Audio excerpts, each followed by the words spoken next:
The U.S. and Iran are taking another step toward ending their conflict, agreeing to launch a high-level committee and pursue a 60-day roadmap for a final peace accord. In the wake of last week's U.S. Iran agreement, 2 South Korean operated ships have passed through the Strait of Hormuz, reducing the number of Korean-linked vessels still there to 22. For the first time in more than 25 years, SK hynix has eclipsed Samsung Electronics to claim the top spot on the Kospi by market value. Washington and Tehran concluded their first round of talks on Monday by agreeing to establish a high-level committee to oversee the implementation of their peace MOU, while launching work on a roadmap aimed at securing a final peace agreement within the next 60 days. Our An Sung-jin reports. The first round of high-level talks between the U.S. and Iran has concluded after 2 intense days of negotiations in Switzerland. Through a joint statement on Monday, mediators Qatar and Pakistan announced the end of talks aimed at implementing an MOU. According to the statement, Washington and Tehran agreed to establish a high-level committee that will provide political oversight for the implementation of the MOU on nuclear issues, sanctions, and other topics. The U.S. expressed optimism, saying the meeting could reshape relations in the Middle East. The question before us now is how much more can we accomplish together? Can we turn over a new leaf? Can we change relations in the Middle East permanently? Or do we go back to doing things the old way? Iranian officials also offered a positive assessment, saying the two have made good progress with an understanding on mechanisms to ensure safe maritime navigation. The issue of the temporary sanctions waiver for oil and petroleum products. The final draft has been completed, and soon we will witness the issuance of this waiver document and the temporary sanctions exemption as well. One of the key outcomes of the talks was drafting a roadmap for a final peace agreement within the next 60 days. This includes setting up a conflict resolution organization to end hostilities in Lebanon. The two sides also agreed to establish a direct communication channel aimed at preventing accidents in the Strait of Hormuz, also to guarantee the safe passage of commercial vessels through the waterway. The latest developments mark a substantive diplomatic engagement between Washington and Tehran.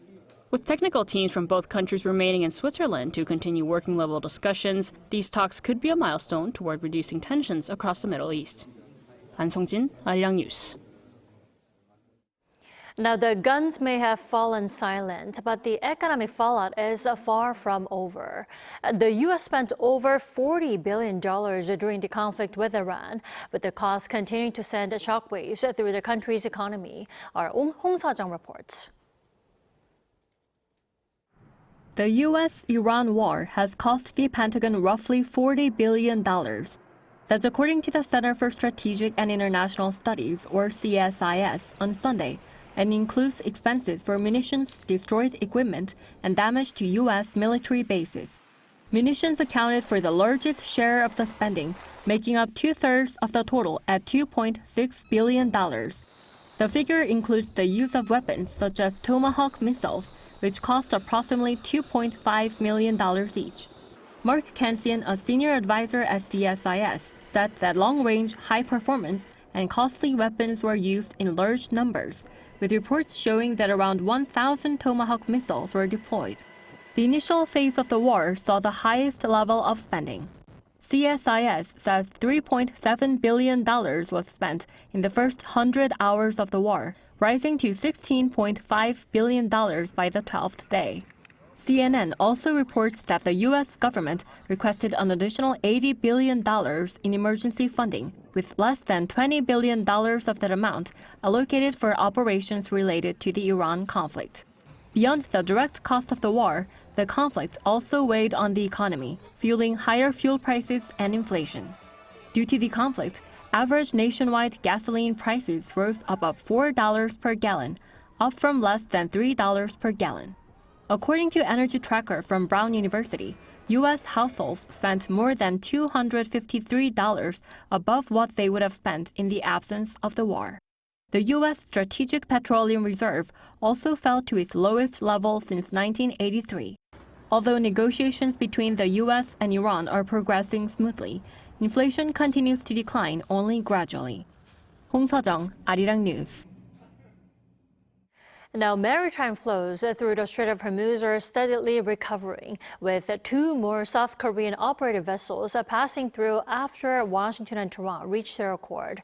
Kim Jun-hong tells us more. 2 vessels operated by Korean shipping companies have passed through the Strait of Hormuz for the first time since the signing of a U.S. Iran ceasefire MOU. The Ministry of Oceans and Fisheries said Monday that 2 vessels waiting inside the strait had safely transited the waterway. Details of how the vessels made it through the passage have not been disclosed. The ministry said the ships have yet to fully clear the high-risk zone, with neither carrying Korean crew members nor heading to Korea. Under the U.S. Iran ceasefire MOU, Iran agreed to allow commercial vessels to pass through the Strait of Hormuz with no charge for 60 days. Iran's Persian Gulf Strait Authority then began accepting transit requests, including applications from Korean shipping companies. Monday's departure leaves 22 Korean-operated vessels still awaiting passage through the strait.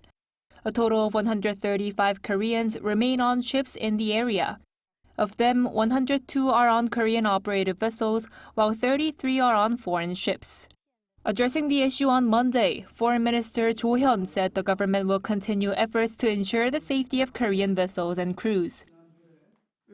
Together with the Ministry of Oceans and Fisheries and our overseas missions, we are closely monitoring the situation in the Strait of Hormuz and the safety of our vessels and crews. We continue to coordinate with partner countries to ensure safe navigation for all ships. He added that discussions are underway to arrange a phone call with Iranian Foreign Minister Abbas Araghchi. Kim Jun-hong, Arirang News. So Foreign Minister Jo Hyun met with correspondents today to outline key achievements in Korea's multilateral diplomacy and where it's headed during a globally divisive time. He also shared news of a new task force to support peace over in the Middle East. Our Foreign Affairs correspondent Oh Soo-young reports. Korea has set up a team to support recovery efforts and expand economic cooperation in the Middle East. Foreign Minister Jo Hyun said Monday that the Foreign Ministry has created a team dedicated to comprehensive economic cooperation with Middle East countries. Even before reports emerged of a possible U.S. Iran deal, the Foreign Ministry started preparing proactively for the post-war period. Even during the conflict, our government showed that Korea is a dependable partner that stands alongside Middle Eastern countries in times of difficulty. Building on that trust, the Foreign Ministry will work closely with relevant agencies to further strengthen and deepen Korea-Middle East relations. A senior Foreign Ministry official clarified that the task force was not established with any specific Iranian reconstruction fund in mind, but rather to explore broader post-war cooperation, beginning with the 6 Gulf Cooperation Council members and ultimately including Iran as well. The announcement came as Cho wrapped up President Lee Jae-myung's first trip to Europe and the G7 summit in France. Korea, he said, continues its push towards G7+ status as it looks ahead to hosting the G20 summit in 2028. Korea was invited to a G7 summit for 2 straight years for the first time, reinforcing our status as a globally responsible nation pursuing a G7+ role. It also showed the trust and expectations that G7 countries have toward the Lee Jae-myung administration.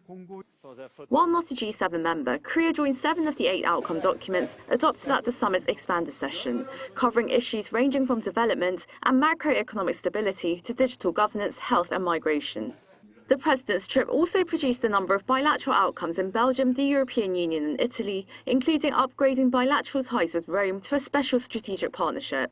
Minister Cho also highlighted Lee's proposal for a new Asia-Pacific cooperation mechanism to strengthen energy supply chains, saying recent global disruptions have exposed the region's vulnerabilities despite its central role in global trade. The diplomatic push continues this week at the Jeju Forum, where Cho is also expected to meet with the Indian Foreign Minister and take part in discussions on international cooperation. The forum will also bring together 5 candidates seeking to become the next United Nations Secretary General, offering a rare opportunity to hear their visions for the future of multilateral cooperation. Oh Soo-young, Arirang News.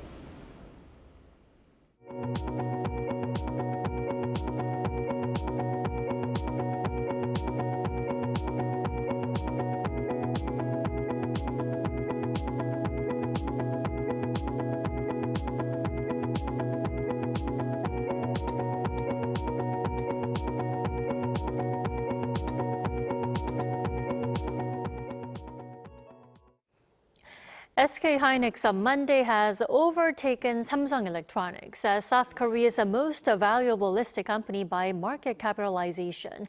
Our Baek Joo-hee tells us more. SK hynix dethroned Samsung Electronics to become the most valuable company on the benchmark KOSPI based on common shares alone. Strong institutional and foreign buying supported the morning momentum, driving SK hynix stock to a fresh 52-week high. Fueled by this tech-led rally, the benchmark KOSPI reached a fresh all-time high, closing at 9,114.55. SK hynix closed at a market capitalization of 2,080 trillion won, approximately $1.4 trillion, securing the top spot on the benchmark KOSPI. At the closing bell, Samsung Electronics' market capitalization stood at 2,067 trillion won, or around $1.3 trillion, falling short of SK hynix by $8.45 billion. This marks the first time since November 21, 2000, that Samsung Electronics had slid to the number 2 spot in the domestic stock market by market value. However, Samsung Electronics still maintains the overall lead if preferred shares are included. When including Samsung preferred stocks valued at around 180 trillion won, or around $117 billion, its combined market cap remains higher than that of SK hynix. The historic shift was driven by SK hynix's significant market share in the high bandwidth memory segment as a crucial supplier to NVIDIA. In particular, reports show that SK hynix has submitted its ADR listing application to the U.S. SEC and is now awaiting approval.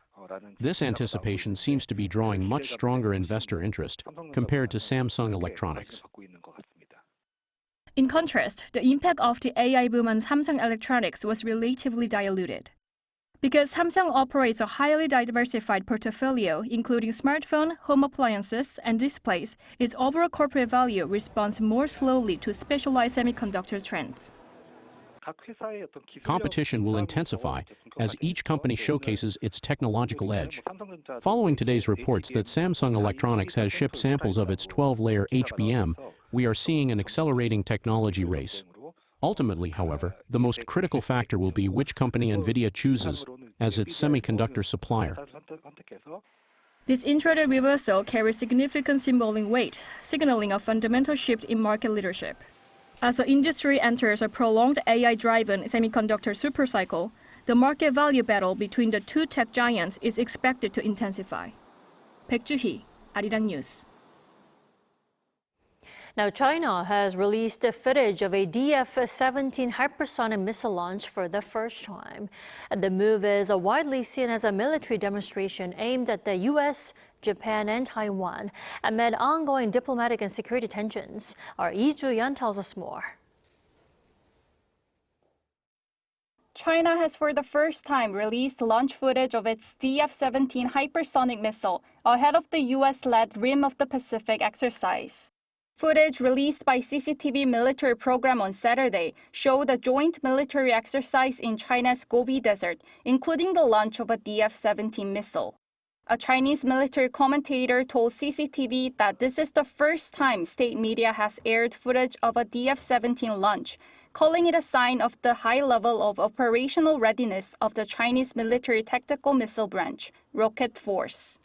The DF-17 is a medium-range ballistic missile armed with a hypersonic glide vehicle that can travel at more than 10 times the speed of sound. Unveiled in 2019, it is believed to have a range of up to 2,500 kilometers, putting key military targets in Taiwan and U.S. bases in Okinawa within its reach. The footage also included the preparation for the launch of several new missiles, including the DF-26 intermediate-range ballistic missile. With a range of up to 4,000 kilometers, it can strike Guam, a key U.S. strategic hub in the Western Pacific, and is often referred to as the Guam Killer.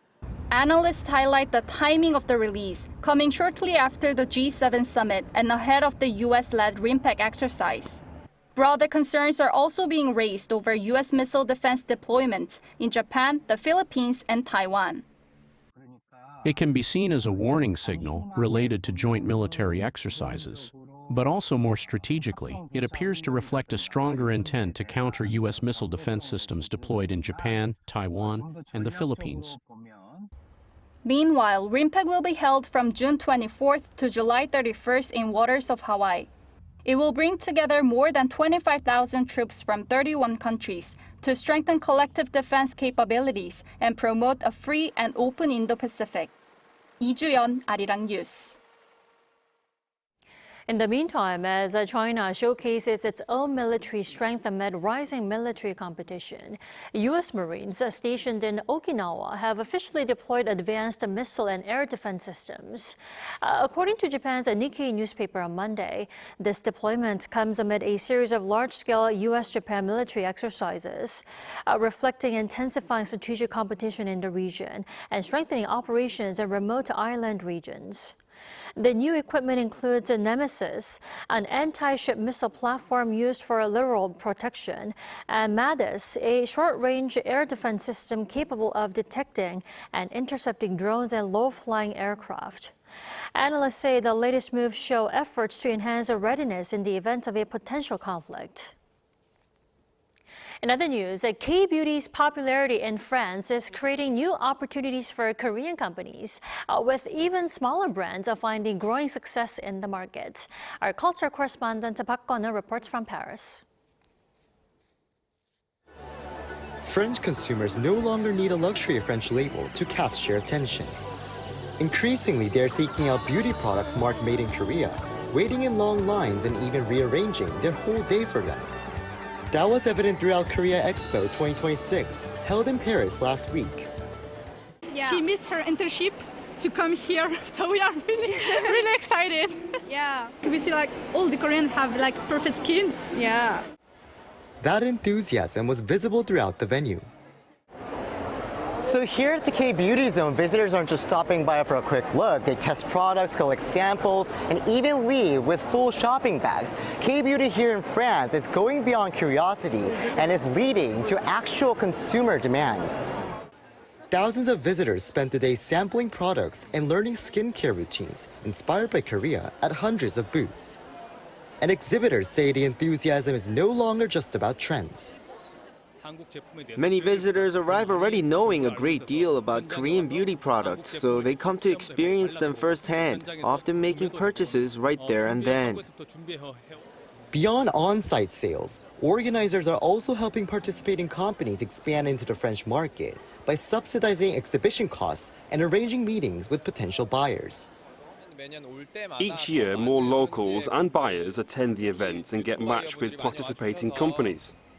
Small to mid-sized companies have even gone on to enter major French retail channels, including department stores, helping them significantly expand their business.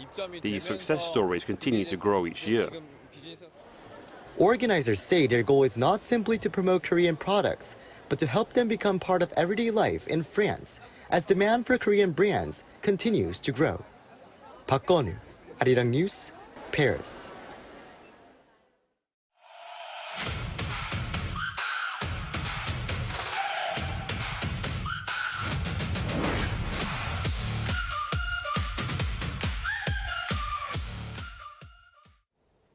It is time now to have a look at the latest from the 2026 FIFA World Cup. For that, we have our sports editor, Paul Nate, joining us in the studio. Happy Monday, Paul. Indeed, hello.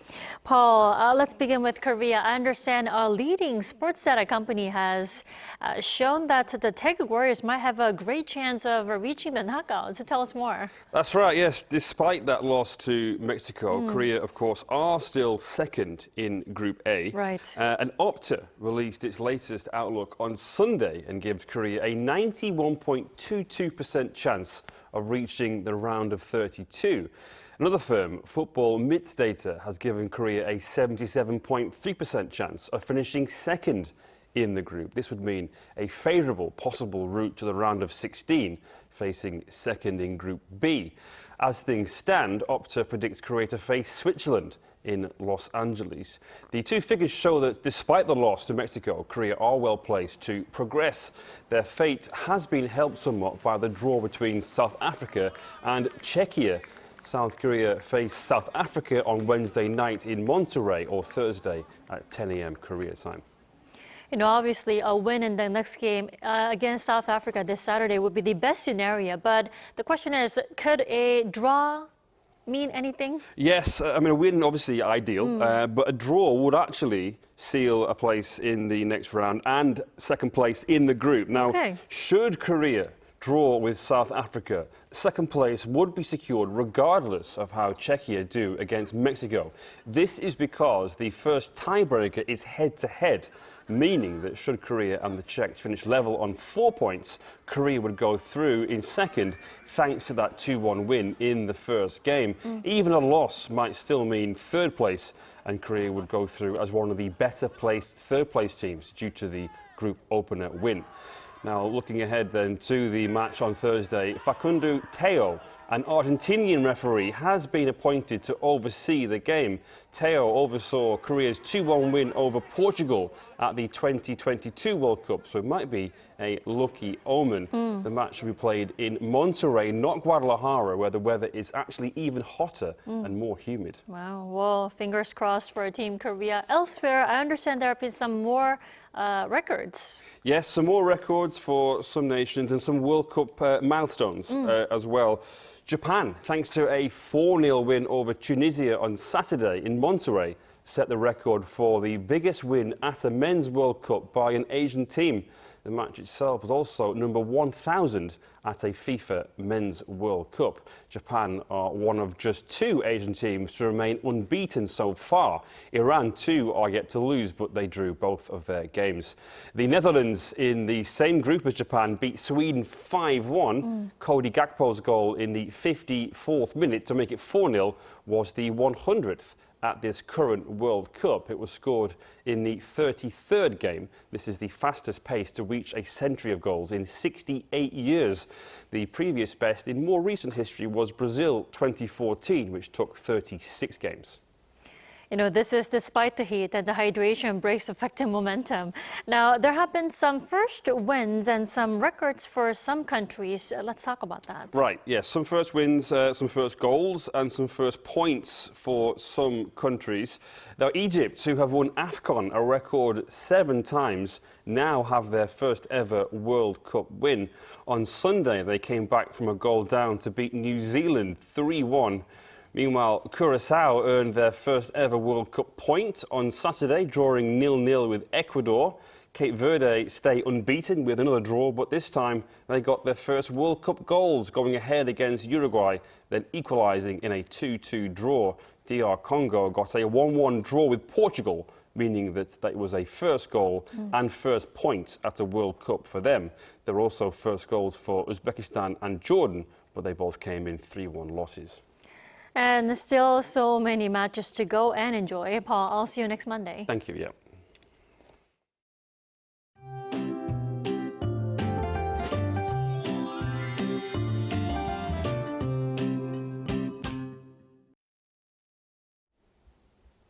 In the south of the country, you'll want to keep an umbrella handy since rain will continue through tonight across Jeollado and Gyeongsangnam-do provinces, bringing 10 to 40 millimeters of rain.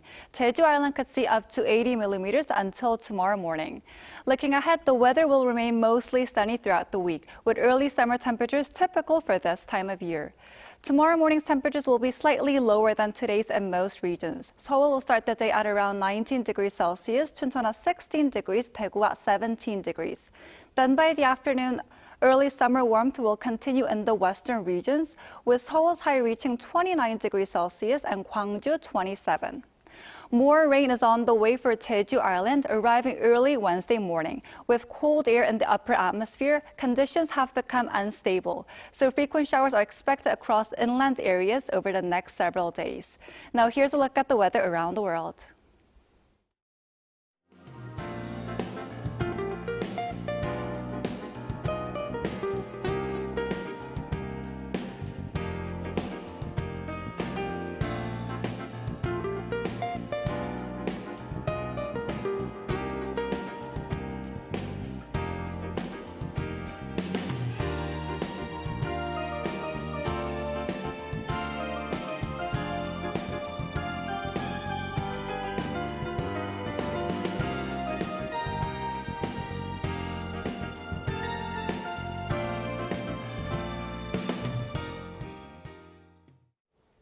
That's all we have for tonight. I'm Kim Dami. From all of us here at Arirang, thanks for watching and good night.